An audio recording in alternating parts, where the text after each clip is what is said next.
Baik, apa kabarnya? Berjumpa lagi dengan Karida Rahim di mata pelajaran Pendidikan Kewarganegaraan kelas 9. Sebelumnya, kita sudah mempelajari mengenai pengertian negara, pengertian bela negara, prinsip-prinsip bela negara, dan hak dan kewajiban bela negara. Pada pertemuan kali ini, kita akan mempelajari mengenai bentuk-bentuk usaha bela negara. Kita tentu pernah belajar mengenai unsur-unsur terbentuknya negara yang terdiri atas 4 komponen.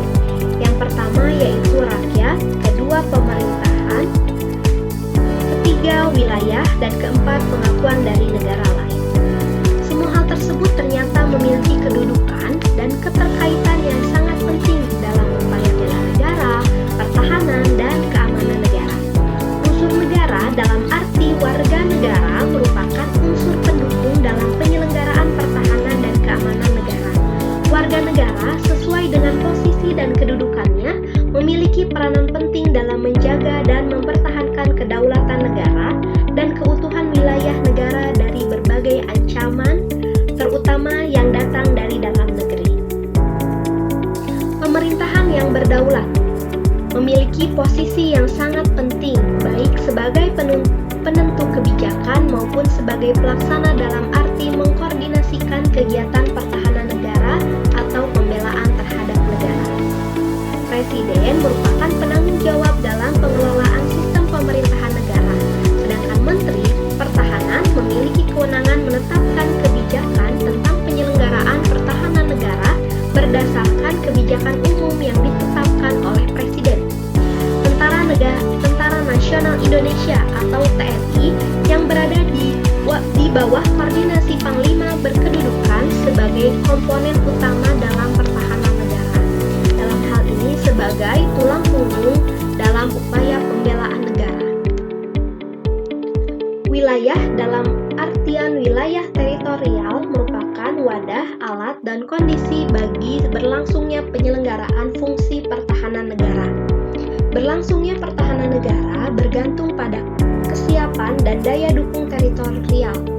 Oleh karena itu, TNI sebagai komponen utama pertahanan negara dituntut untuk memahami secara mendalam dan turut membangun kondisi teritorial wilayah dalam mendukung upaya pertahanan negara.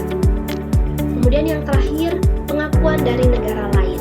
Realisasi dari adanya pengakuan negara lain antara lain diwujudkan dalam bentuk kerjasama dalam berbagai aspek kehidupan, termasuk di bidang pertahanan negara.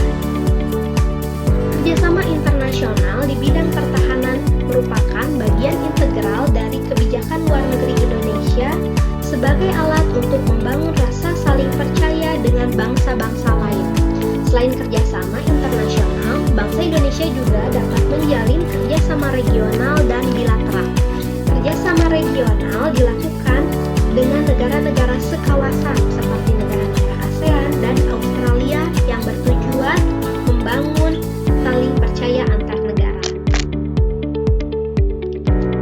Yang harus kita ketahui bahwa upaya warga negara dalam bela negara salah satunya dapat dilakukan dengan menjadi anggota TNI.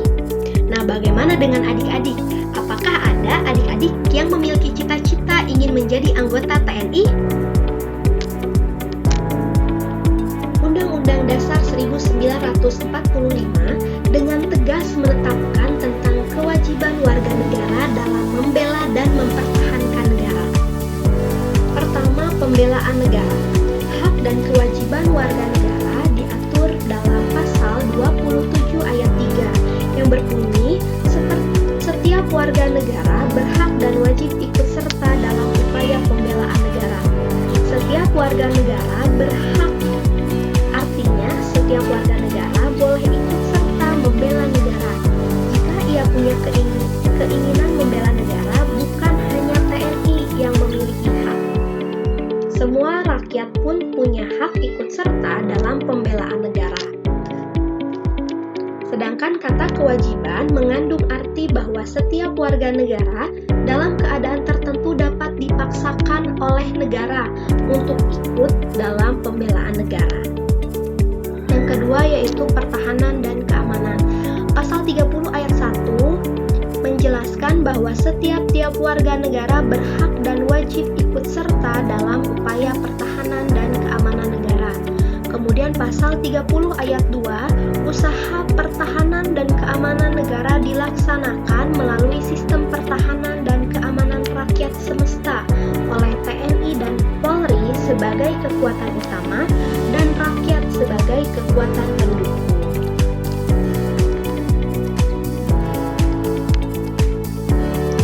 Menurut Undang-Undang Nomor 3 Tahun 2002 Pasal 1 Ayat 1, pertahanan negara adalah segala usaha untuk mempertahankan kedaulatan negara, keutuhan wilayah negara Kesatuan Republik Indonesia, dan keselamatan segenap bangsa Indonesia dari ancaman dan gangguan terhadap keutuhan bangsa dan negara. Menurut Undang-Undang Nomor 3 Tahun 2002, upaya warga negara dalam keikutsertaan membela negara diwujudkan dalam bentuk antara lain sebagai berikut. Pertama, yaitu pendidikan kewarganegaraan. Pendidikan kewarganegaraan bertujuan untuk memupuk jiwa semangat patriotik, rasa cinta tanah air, semangat kebangsaan, kesetiakawanan sosial, kesadaran pada sejarah bangsa, dan sikap menghargai jasa para pahlawan. Melalui pendidikan kewarganegaraan, setiap warga negara mampu memahami, menganalisis, dan menjawab masalah-masalah yang dihadapi oleh masyarakat, bangsa, dan negara secara berkesinambungan dan konsisten dengan cita-cita dan sejarah nasional. Hal tersebut sesuai dengan misi dari pendidikan kewarganegaraan, yaitu membentuk warga negara yang baik atau to be good citizenship. Yang kedua, upaya yang bisa dilakukan oleh setiap warga negara untuk bela negara adalah pelatihan dasar kemiliteran secara wajib. Pelatihan dasar kemiliteran bertujuan membentuk sikap dan jiwa patriotisme. Contohnya seperti ikut rasimen mahasiswa, pramuka, patroli keamanan sekolah, palang merah remaja, pasukan pengibar bendera, dan organisasi siswa atau masyarakat lainnya. Yang ketiga yaitu pengabdian sebagai prajurit TNI secara sukarela atau wajib.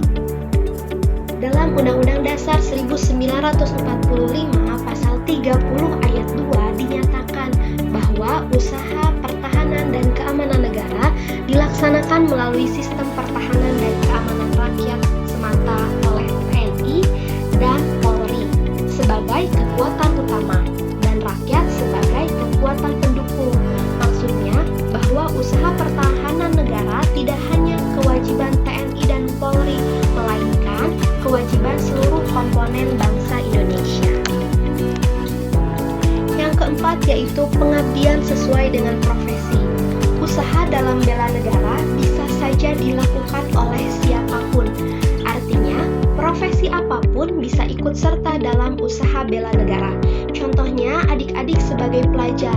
Pengabdian yang dapat dilakukan adalah menjadi pelajar yang berprestasi, baik di sekolah maupun di masyarakat.